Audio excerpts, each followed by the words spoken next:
Hello! எல்லாரும் எப்படி இருக்கீங்க? நல்லா இருக்கீங்கன்னு நம்புறேன்.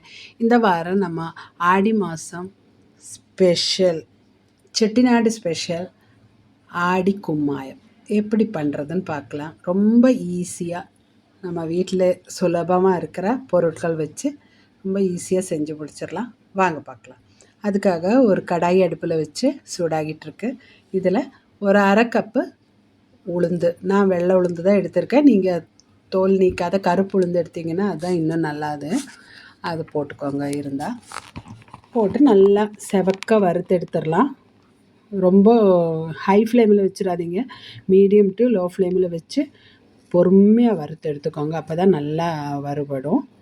ஓரளவுக்கு ரெடி ஆகிடுச்சு. இனி இது நம்ம ஒரு தட்டுக்கு மாற்றணும்.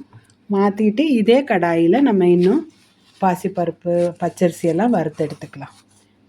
தட்டுக்கு மாற்றிடலாம். மாற்றியாச்சு. இனி இதே கடாயில் 1/4 கப்பு பாசிப்பருப்பு வச்சுருக்கேன். அதுவும் நல்லா வறுத்து வரும்போது நல்ல ஒரு கமகமன்னு ஒரு வாசனை வரும் பாருங்கள். அது ரெடி ஆகிடுச்சின்னு அர்த்தம். இன்னும் கொஞ்சம் நேரம் ஆகும் பாருங்கள். மெதுவாக அந்த ஸ்டவ் லோ ஃப்ளேம்லேயே வச்சு வறுத்துக்கோங்க. ரெடி ஆகிடுச்சு. இதுவும் எடுத்து அதே தட்டுக்கு மாற்றிட்டு இதில் ஒரு 1/4 கப்பு பச்சரிசி அதுவும் போட்டு நல்லா வறுத்து எடுத்துக்கலாம்.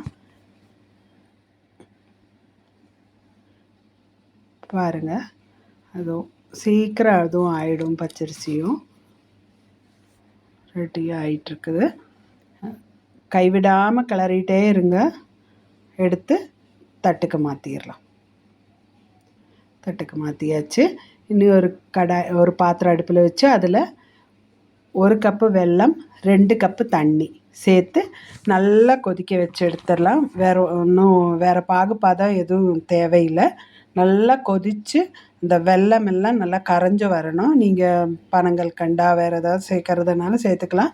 நான் இன்றைக்கி வெல்லம் தான் எடுத்திருக்கேன். நல்லா கரைஞ்சாச்சு. அதை இறக்கி வச்சுட்டு ஆறட்டும். அதுக்குள்ளே நம்ம இந்த முதல்ல வறுத்து வச்சுருந்தோம் இல்லையா, அதை நல்லா அரைச்சி எடுத்துக்கலாம்.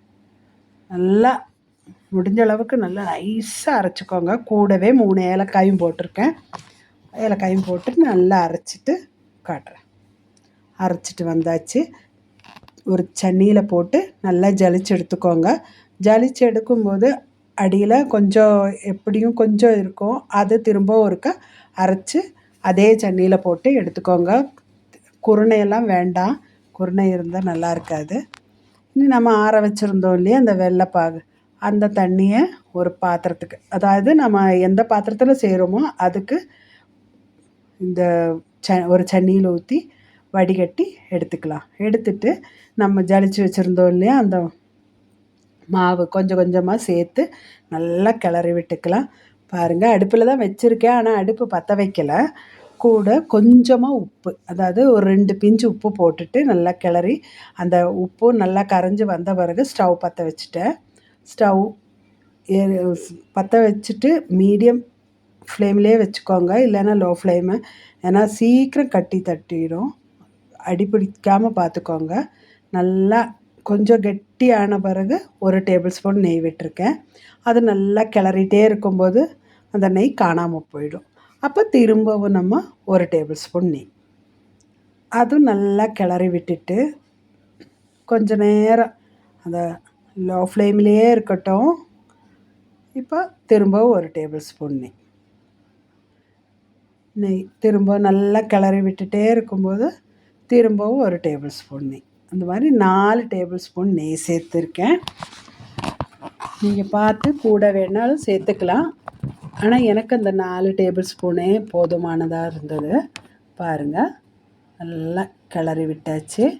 இப்போ கொஞ்சம் கொஞ்சம் அங்கங்கே லைட்டாக நெய் வெளியே வர ஆரம்பிச்சிருச்சு. அதான் இந்த மாவில் நெய் ஜாஸ்தி ஆகும்போது அது வெளியே விட ஆரம்பிக்கும். அப்போ தான் இதோட பதம் கரெக்டாக வெந்துருச்சு. பாருங்கள், இறக்கி வச்சுட்டேன். இனி இது சர்விங் பவுலுக்கு மாற்றினா அதுக்கு முன்னாடி கொஞ்சம் நட்ஸு, உங்களுக்கு விருப்பமான நட்ஸு என்ன வேணாலும் சேர்த்துக்கலாம். இது அதுன்னெல்லாம் இல்லை. நான் கொஞ்சம் பிஸ்தா தான் சேர்த்துருக்கேன். இனி இதை சர்விங் பவுலுக்கு மாற்றிடலாம்.